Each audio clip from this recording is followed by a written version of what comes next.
ম্যাচের score line দেখে মনে হতে পারে সব ঠিকই ছিল। উলভারহ্যাম্পটনের বিপক্ষে 2-0 ব্যবধানে জিতেছে ম্যানচেস্টার সিটি। গোল করেছেন উমর মারমুইশ আর সিমিওনে। কিন্তু জয় সত্ত্বেও পেপ গার্দিওলার মুখে স্বস্তির বদলে ছিল তীব্র ক্ষোভ। ঘটনার সূত্রপাত ম্যাচের প্রথমার্ধে। মারমুশের শট আটকাতে গিয়ে উলস ডিফেন্ডার ইয়ারসন মোস্কেরার হাতে বল লাগার ঘটনায় পেনাল্টির দাবি তোলে সিটি। ভিএআর রিভিউতে ডাকা হয় অনফিল্ড রেফারি ফারাই হাল্লামকে, কিন্তু স্ক্রিন দেখে নিজের সিদ্ধান্তেই অটল থাকেন প্রিমিয়ার লিগে অভিষেক ম্যাচ খেলতে নামা এই রেফারি। ঘোষণা আসে হাতটি ছিল ন্যাচারাল পজিশনে, তাই পেনাল্টি নয়। আর সেই সিদ্ধান্তেই ফুঁসে উঠেন পেপ গার্দিওলা। ম্যাচ শেষে সাংবাদিকদের সামনে রাগ ঝাড়েন তিনি। এমনকি প্রকাশ্যে প্রিমিয়ার লিগ রেফারিজ প্রধান হাওয়ার্ড ওয়েবকেও এর ব্যাখ্যা দিতে আহ্বান জানিয়েছেন পেপ।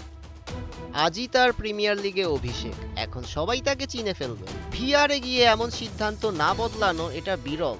আমি নিশ্চিত কাল হাওয়ার্ড ওয়েব মিডিয়ায় এসে ব্যাখ্যা দেবেন কেন এটা পেনাল্টি নয়। বুধবার নয়, কালই আসুন।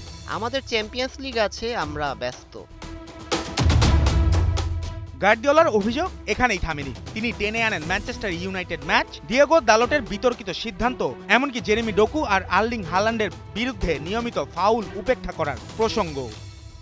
মৌসুমের শুরুতে আমাদের বলা হয়েছিল স্ট্রাইকারের কাঁধের উপর গেলে সেটা ফাউল। তাহলে হাল্যান্ডের সঙ্গে কতবার এমন হচ্ছে? বেশি ফাউল হচ্ছে তার বিপক্ষে, তার পক্ষে নয়।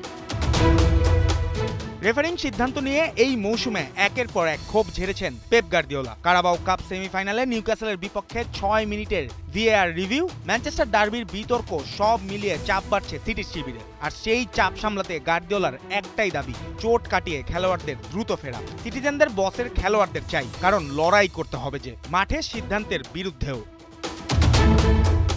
প্রিমিয়ার লিগে রেফারিং বিতর্ক নতুন নয়, তবে এবার প্রশ্নটা আরো জোরালো। ভিআর থাকলেও শেষ কথা বলবেন কে? আর সেই প্রশ্নের উত্তর দিতে হাওয়ার্ড ওয়েব কি সত্যিই আসবেন গার্দিওলার ডাকে? এই তামাশার জল কত দূর গড়ায় সেটাই এখন দেখার বিষয়। জুবায়ের নূর, ৭১।